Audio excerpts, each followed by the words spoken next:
Tuloy na ang pagsusulong ng charter change o CHA ng mga kaalyado ng Pangulo sa Kamara. Pero kasama kaya sa babaguhin sa konstitusyon ang limitasyon sa termino ng Pangulo? Saksi si Sherry Torres.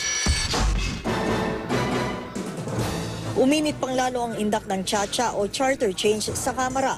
Napagkasundoan na raw yan na ilang kapartido ng Pangulo sa mababang kapulungan sa pamamagitan ng pagsusulong ng Resolution No. 1 ni Speaker Feliciano Belmonte na miyembro ng Liberal Party o LP. Yun nga lang, pagbabago lang sa economic provisions ng 1987 Constitution ang laman nito para mahikayat daw ang mga dayuhan na mamuhunan sa bansa.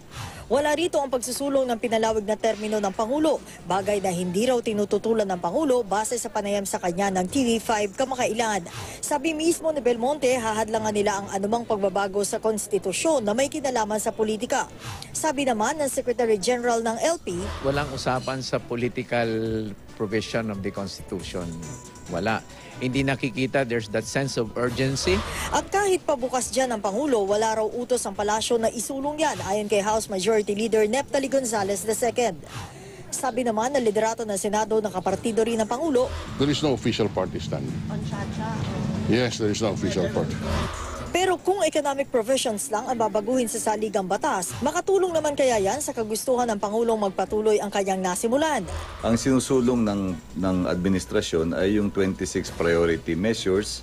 Malaking bahagi ng mga measures na yon ay patungkol sa economic development. Kung hindi ang Pangulo ang tatakbo ayon sa liberal, number 2 pambato nila si Interior Secretary Mar Rojas. May klinaro rin ang mga kapatid ng Pangulo sa umano'y pagsuporta nila sa ideyang imbitahan si Vice President Jejomar Binay bilang 2016 presidential candidate ng administrasyon.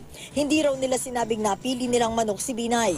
Sinabi ng ate ko, like for example si Bolsi, sinabi niya kung ipapatuloy yung mga programa, kung sino man yung papalit kaya ipapatuloy yung mga programa niya, syempre malaking pasasalamat yun. Syempre susuportahan namin yung magpapatuloy ng mga programang ng...